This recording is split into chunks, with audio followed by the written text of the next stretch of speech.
So how do you figure out what the tipping point is to get the stakeholders onto your side? The Granovetter model could be a nifty technique that will allow you to do just that. In this session, I'll describe what the Granovetter model is, the origins and basic concepts, and then I'll give you an example on how you can use this technique as a BA to your advantage. When we are talking about this model, we're talking about a threshold model for collective behavior.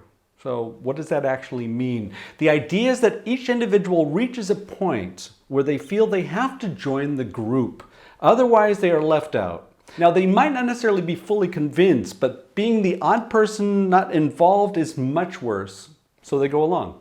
The model was created by Mark Granovetter in the late 1970s, and the concept has become a mainstay in understanding how crowds behave.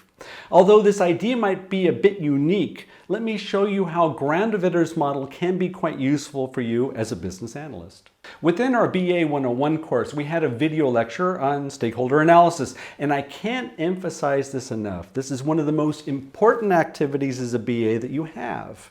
If you don't perform this analysis properly, you will feel the repercussions later on. That one's guaranteed.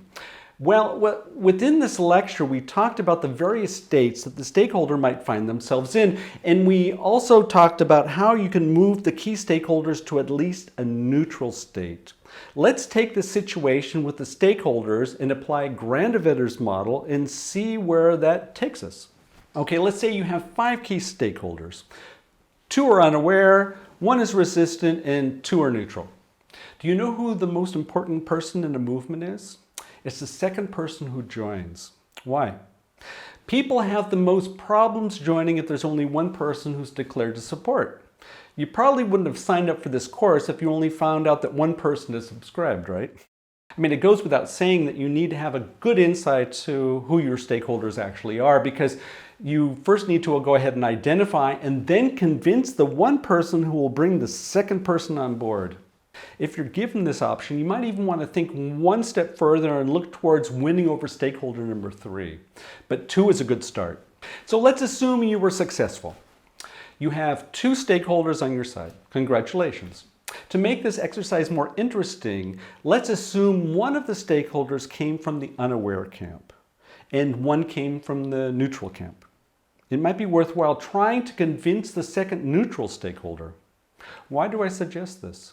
You might remember from our stakeholder analysis video lecture that the neutral stakeholder has no preconceived notions, neither positive nor negative, and conventional wisdom states that these stakeholders are the easiest to sway. So what's the score? 3 supportive, 1 resistant, and 1 unaware. So let's see if you can positively inform the unaware stakeholder and show that you have 3 key stakeholders already on your side.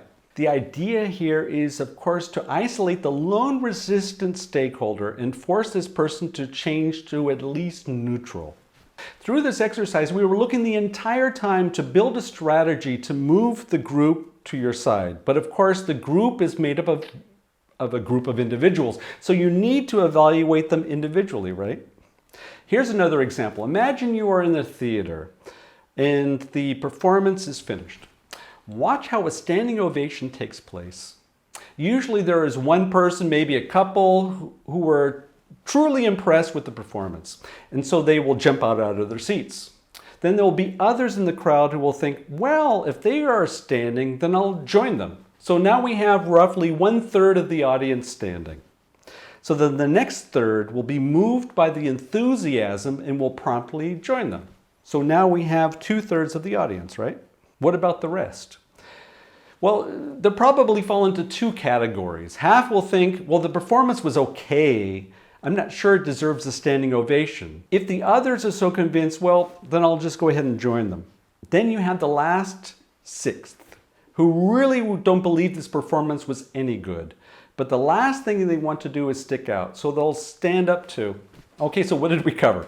We went through the theory of this model and a couple of examples of how it is actually applied. Hope you liked it. Thanks.